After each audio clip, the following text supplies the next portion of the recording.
As part of the Florida East Coast switcher upgrade, today we're going to be removing the factory installed logic board. Stay tuned.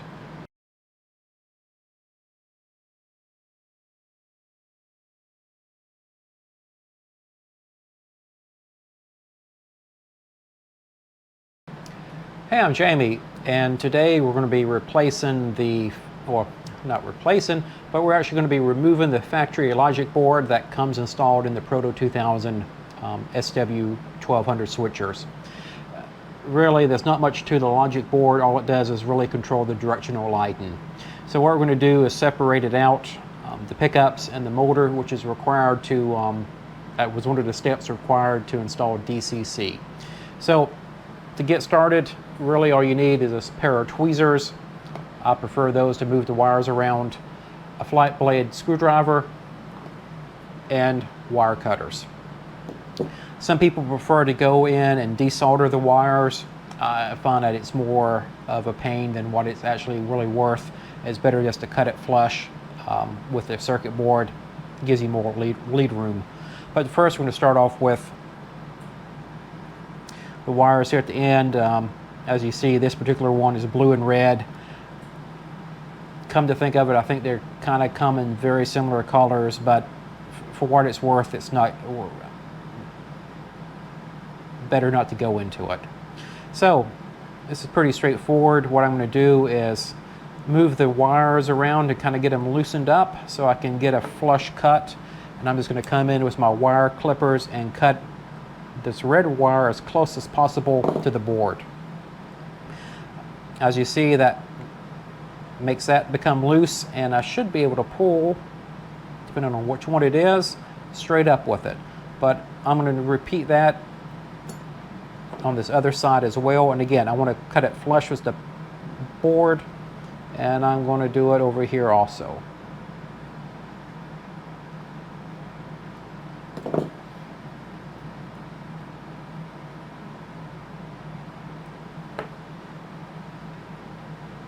Once the wires are removed and cut, you can kind of just paste them around, move them around to the side so they kind of stay out of your way. They have a tendency to always get in your way. So, the final wire here for the red. There we go. Now I can just pull this, well,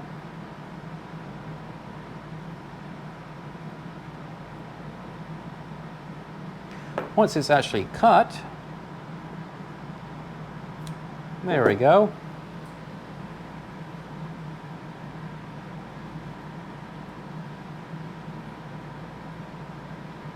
I should be able to push the wire through and pull it out on this end. But it doesn't seem to be working for us like that today, and that's okay.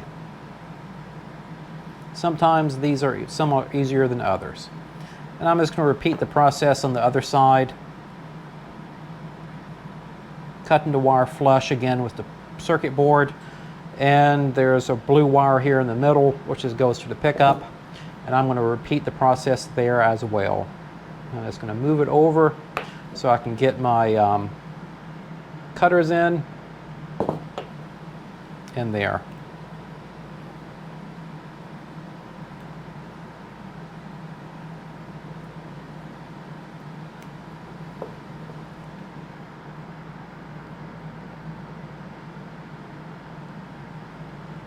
All right. So there we should have a majority of the wires cut. And to remove the circuit board, really this one's coming up already. Most of the time you need to take a flat bladed screwdriver and kind of press on the tabs in the back.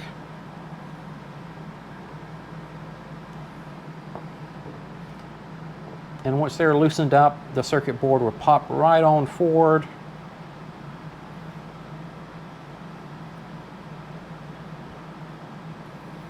And we have the tabs up front, and I'm just going to repeat the process there by kind of pressing the side in, and there they go. Now I'm going to finish up Let me show you here how they, and again, it seems like every one of these I open is a little bit different. I'm just going to take the wire and pull it out from the bottom, and these are super easy to trace, so we know what goes where.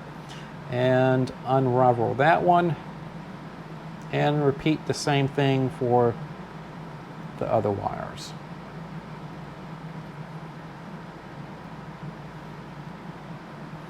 And there's the logic board. It's really nothing more than a couple of rectifiers that control the directional lighting on these trains.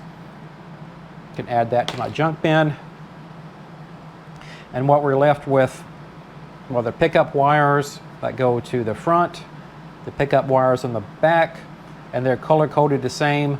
The red on one side equals to red on the other side, blue, same thing. The motor wires here are very easy to identify. The red on this particular case goes to the motor, and the black one also goes to the motor. And I just kind of prefer to hold them and kind of straighten them out a little bit. And that gets us in line for the next part of this next process, which is going to be dropping in the DCC decoder into this design. But there it is. There we have it. We have the logic board removed, and we're now ready to begin the next phase of the process, which is installing the DCC decoder. And we'll cover that in the next video, and I appreciate everybody watching, and I hope you guys have a great day. Talk to you soon.